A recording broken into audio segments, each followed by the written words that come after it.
Shopping করতে গেলে মনটা একদম ভালো হয়ে যায়। আমার মতো আপনাদের কার কার হয় অবশ্যই কিন্তু কমেন্টস করে আমাকে জানাবেন। তো hello everyone, this is me Tanu. Welcome back to my another new video. কেমন আছো সবাই? আশা করছি সবাই বেশ ভালোই আছো।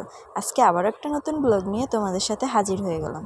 আজকে আমরা টুকটাক শপিং করব আর মা পার্লারে যাবে, তো তাই আমরা দুজনেই রেডি হয়ে বের হয়ে পড়লাম। আর বের হয়ে দেখুন রাস্তায় যে কী পরিমাণ জ্যাম ছিল, কি বলবো। এই যেখানে যেতে মাত্র লাগে 10 মিনিট টাইম, সেখানে আমাদের অলমোস্ট 20 মিনিট লেগেছিল, কারণ রাস্তায় প্রচণ্ড পরিমাণ জ্যাম। তা তো তোমরা দেখতেই পাচ্ছ। আমার তো মাঝে মাঝে মনে হয় আমি হয়তো ঢাকায় চলে এসেছি। আমার জ্যাম জিনিসটা আমার কাছে প্রচণ্ড পরিমাণ খারাপ লাগে। কোথাও গেলে যদি জ্যাম পড়ে, মানে ব্যাপারটা কেমন যেন একটা বাজে লাগে খুব। তো যাই হোক, কি আর করার, আজকে না হোক 2 দিন পর হলেও ঢাকার মতো অবস্থাই হয়ে যাবে। এই তো দেখুন দীপা পার্লারে চলে এসেছি। এই পার্লারটা অনেক পুরনো একটা পার্লার, আর যেহেতু আমাদের অনেক বেশি পরিচিত, আর মা এখান থেকে সার্ভিস সবসময় নিয়ে থাকে, তাই এখানেই আসে মা। তো যাই হোক, এই তো আমরা যাচ্ছিলাম। তোমাদের চেনার সুবিধার জন্য আমি জাস্ট একটু ভিডিও করে নিয়েছিলাম জায়গাটার। তো যাই হোক, এই তো পার্লারে আমরা চলে এসেছি। আর এই যে মা এসে একটু বসেছিল, অপেক্ষা করতেছিল আর এই ফাঁকে আমি আর মা একটু ভিডিও করে নিলাম।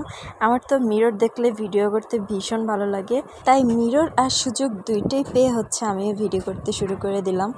আর আমাদেরকে কেমন লাগছিল অবশ্যই কমেন্টস করে জানিও কিন্তু।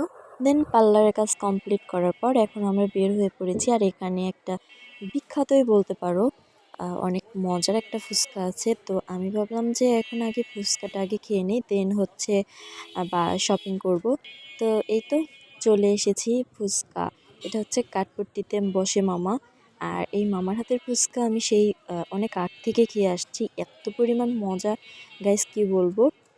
আর তোমরা যারা যারা এখনও এটা টেস্ট করোনি অবশ্যই টেস্ট করো। আশা করি তোমাদেরও অনেক বেশি ভালো লাগবে, আর তোমরাও আমার মতো এই মামার ফুচকার প্রেমী হয়ে উঠবে। আর ফুচকা প্লেট মাত্র 40 টাকা। আর মামা কিন্তু ভেলপুরিও বেচে, সেটার দাম প্রতি প্লেট 30 টাকা করে। তো যাই হোক, এরপর আমরা চলে এসেছি হরি মন্দিরে, কারণ এখানে কত সুন্দর করে সাজানো তা তো বুঝতেই পারতেছো কিসের জন্য। এখন জ্যৈষ্ঠ মাস, আর এখানে কীর্তন হবে। আর যারা যারা জানো না তাদের উদ্দেশ্যে বলে দিচ্ছি, শ্রী শ্রী হরি ঠাকুর মন্দিরের 75তম বার্ষিক তারক ব্রহ্ম মহানাম যজ্ঞানুষ্ঠান শুরু হয়েছে। আর যেদিন আমি এই ভিডিওটা করেছিলাম সেদিন অধিবাস ছিল, তাই জন্য এত সুন্দর করে সাজানো হয়েছে।